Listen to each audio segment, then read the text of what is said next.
안녕하십니까. 2021년 7월 25일 최병무 이펙트 시작하겠습니다. 민주당 경선이 불을 뿜고 있죠.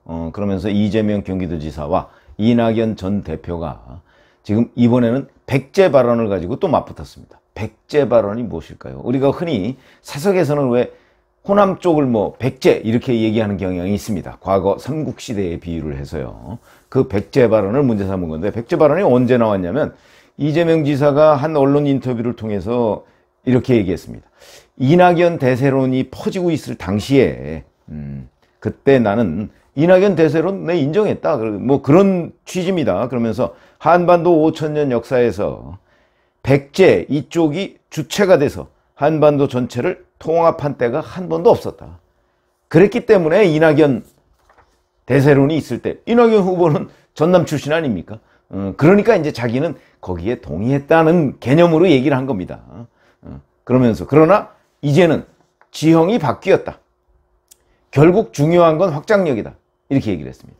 그러니까 여기에 대해서 이낙연 후보 측의 배재정 대변인이 이렇게 얘기했습니다. 이재명 후보는 결국 이낙연 후보의 약점은 호남이다. 호남 불가론 이런 걸 내세우는 거냐?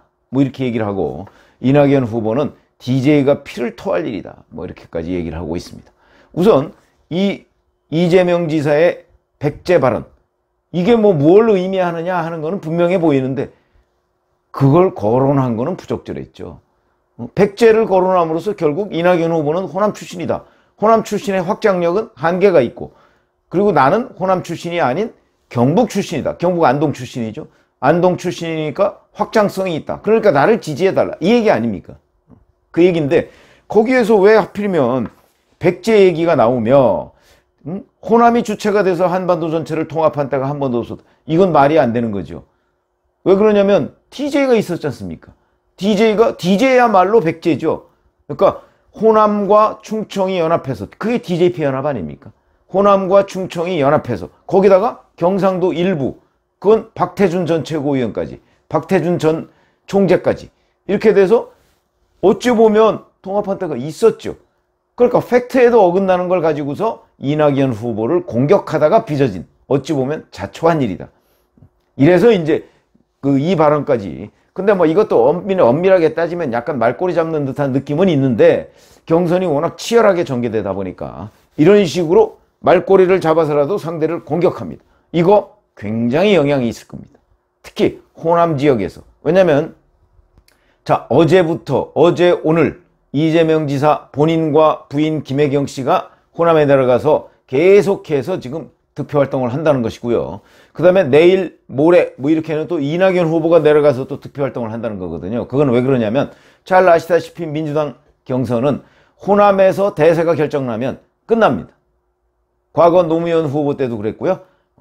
광주에서 이 노풍, 물론 그 노풍의 배경에 무엇이 있느냐는 건 지금도 분석이 엇갈리고 있습니다만은 그 노풍 때문에 뒤집어진 거 아니겠습니까? 그러니까 이번 민주당 경선도 결국은 호남에서 누구를 선택하느냐. 근데 호남은 흔히 우리가 얘기하는 전략적 투표를 한다고 알려져 있기 때문에 갑작스럽게 바람이 불면 다 바뀌어버립니다. 지금 현재 누가 지지를 많이 받느냐, 큰 의미가 없을 수도 있겠다. 왜냐하면 호남 경선은 지금 7월 달인데 8월, 9월 이때 안 합니다. 왜냐하면 강원도, 충청, 중북권 경선을 먼저 하고 두 번째에 호남 경선을 하기 때문에 호남 경선은 10월 초에나 돼서 합니다. 이런 상황이기 때문에 지금 호남의 표심을 잡는다는 것이 어찌 보면 의미가 없을 수는 있는데 기선을 제압한다는 점에서 의미를 갖고 있는 것이죠. 그래서 이 백제 발언이 굉장히 중요한 의미를 갖는다. 이것만 있는 게 아닙니다. 이낙연 후보가 2004년 노무현 대통령 탄핵 때 찬성을 했느냐 반대했느냐, 그건 제가 한번 유튜브를 해드린 적이 있었죠. 이것도 이재명 지사가 계속해서 지금 들고 나옵니다. 이 역시 네거티브죠. 내가 보기에는 이낙연 전 대표가 찬성표를 던졌을 것이다. 그렇게 행동과 말로 강력하게 주장했는데 세월이 지난 다음에 나는 반대했다는 태도는 국민에 대한 존중이 결여된 것이다. 그러면서 윤영찬 기자, 지금 이낙연 캠프에 있죠. 윤영찬 기자가 동아일보 기자 시절 쓴 기사, 여기에 보면 이낙연 의원은 찬성 쪽으로 선회했다. 이렇게 쓴 마지막 구절 하나, 이걸 인용했습니다. 그런데 찾아보시면 2017년 이낙연 의원이 총리가 됐을 때 동아닷컴과 동아일보가 같은 그 재단이죠. 동아닷컴의 김소정 기자가 쓴 걸 보면 이낙연 의원이 노무현 대통령 탄핵에 반대했음이 확인됐다, 이렇게 썼습니다. 그건 확인됐답니다. 그러면 이재명 지사는 윤영찬 옛날 기자의 기사는 믿고 김소정 최근 기자의 기사는, 동아닷컴 기자의 기사는 안 믿습니까? 너무나 편의적인 인용이다. 그래서 또 새로운 내용이 있더군요. 노무현 전 대통령 후원회장, 우리 잘 아시죠? 이기명 씨라고. 이 사람이 보니까 무슨 팩트TV 논설위원장 뭐 이런 거를 하는 모양입니다. 이 사람이 그렇게 얘기했습니다. 당시 이낙연과 김종호 의원이 반대를 한 것은 이미 세상이 다 알고 있는 역사적 사실이다. 노무현 대통령도 알고 있다. 그러니까 나도 안다. 이런 식으로 이 둘 사이에 제가 내린 결론하고 똑같은 얘기를 이기명 씨가 하고 있습니다. 이거는 제가 보건대는, 저는 누구한테 했느냐? 뭐 저희들의 경험도 있지만 당시 취재한 수많은 기자들이 공통된 의견입니다. 그렇기 때문에 이런 결론이 맞을 것이다. 다만 그렇더라도 이낙연 의원의 당시 이중플레이, 왜냐하면 당시 민주당 당론은 탄핵 찬성이었으니까 자기가 탄핵 찬성에 동조하는 듯이 언행을 계속 했으면서 궁극적으로는 탄핵에 반대했다?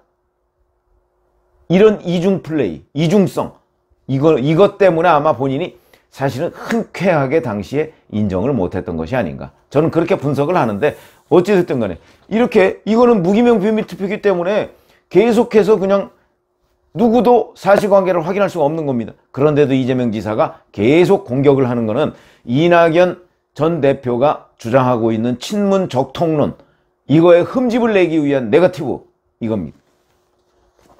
자, 이러자 이제 이낙연 캠프의 서른 의원은 이 지사 형수 욕설 들어보셨나? 도를 한참 넘은 욕설을 듣고도 지도자의 품격과 자질을 갖췄다고 믿는 것인가? 국민들께서 이것을 이해할 수 있겠나? 이런 식으로 형수 욕설 문제를 또 들고 나왔고, 그러다가 보니까 이낙연 캠프, 이낙연 그 후보 지지자 중에 한 명이 또 그 뭐 백브리핑인가요? 거기에다가 그러니까 이재명 지사가 형수한테 했다는 욕설 버전 1, 그거와 별개의 버전 2를 올렸습니다. 그러니까 또 누군가인지는 그것도 현재 불투명한데, 그 백브리핑이라는 데가 법원이 우리한테 이거 차단한다 하는 명령을 내렸기 때문에 우리가 이걸 내린다, 이렇게 돼서 유튜브가 차단했습니다. 유튜브에서는 아무런 입장을 밝히지 않고 있습니다. 그 바람에 그 백브리핑이라는 데서 그 형수 욕설, 이걸 더 이상 들을 수가 없습니다. 물론 앞으로 이제 계속 나오겠죠, 인터넷에서. 뭐 유튜브에 안 나온다고 뭐 인터넷에서 차단되는 건 아니니까 나오겠지만, 어찌됐든 간에 이것도 네거티브의 일종이죠. 근데 이 네거티브를 하니까 이재명 지사는 또 화들짝 놀래서 이제 이런저런 또 역공을 취하고, 그래서 그야말로 네거티브 난타전이 벌어지고 있다, 이렇게 얘기를 할 수가 있고요. 제가 오늘 말씀드리는 내용은 민주당 네거티브의 유혹이라는 겁니다. 그건 무슨 얘기냐면, 이렇게 한번 생각해 보시죠. 자, 말을, 뭐 정치라는 게 결국 말로 하는 건데, 이 말을 하다 보면 실언이 있을 수 있습니다. 그러면 그 실언이 그냥 넘어가지 않습니다. 선거 때는. 왜냐하면 상대방이 있기 때문에. 상대방이 꼭 그걸 걸고 넘어집니다. 그 대표적인 게 바로 이낙연 대표의 올 1월 1일이죠. 이명박 박근혜 전 대통령에 대한 사면론. 저는 사실은 이 사면론의 배경에 문재인 대통령 청와대가 있다고 봅니다.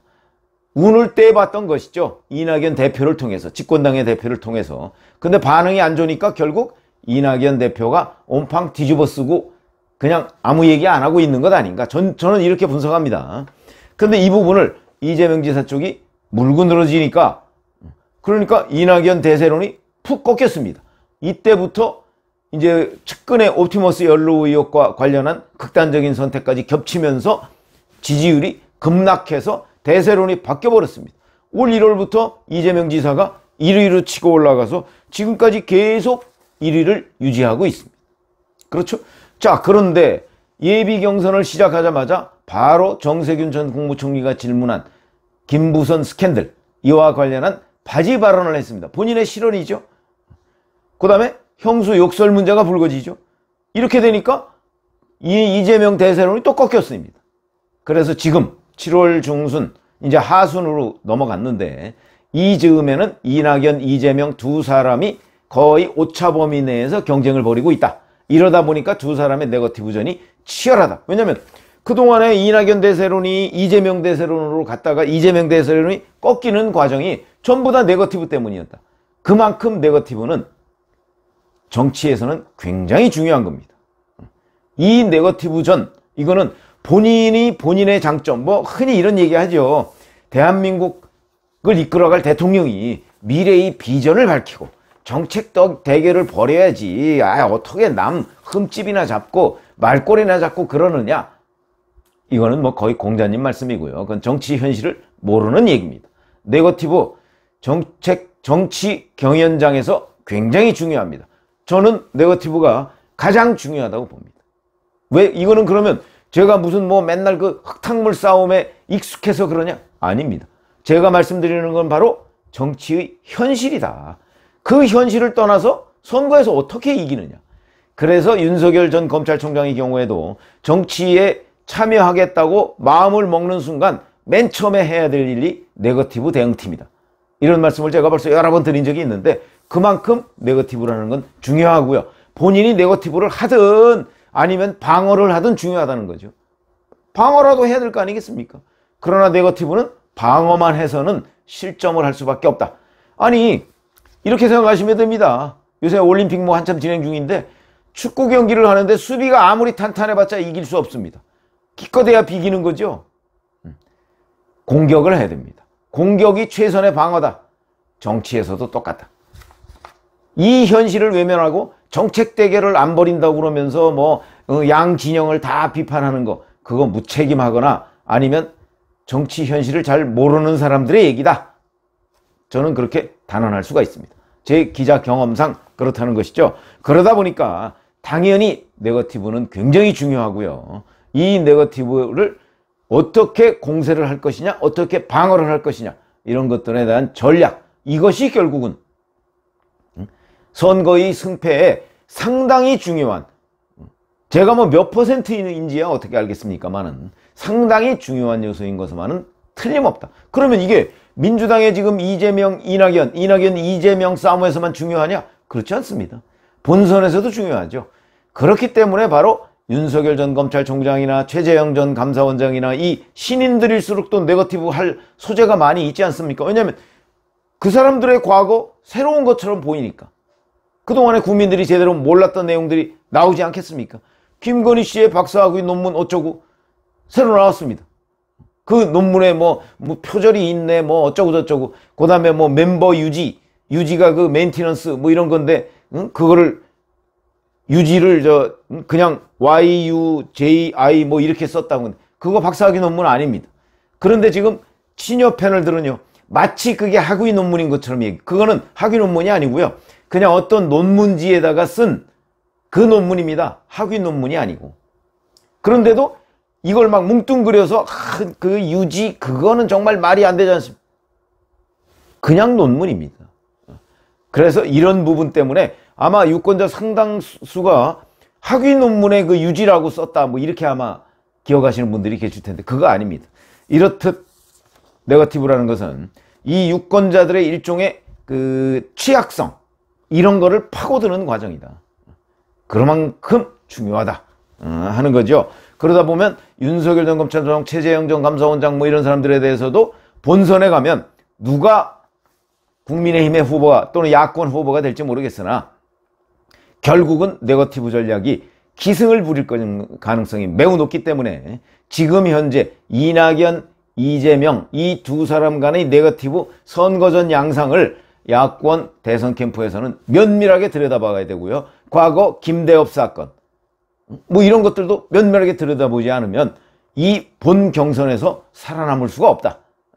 그래서 제가 이 네거티브의 유혹이라고 말은 했지만 네거티브는 반드시 나오게 돼 있고 지금 민주당이 집권을 하고 있는 이 상황에서 왜냐하면 김대엽 공작이라는 것도 결국은 민주당이 집권한 상태에서 벌어진 일이거든요. 그러니까 지금도 민주당이 집권해 있는 상태이기 때문에 이 상태에서 또 어떤 일을 벌일지 모른다.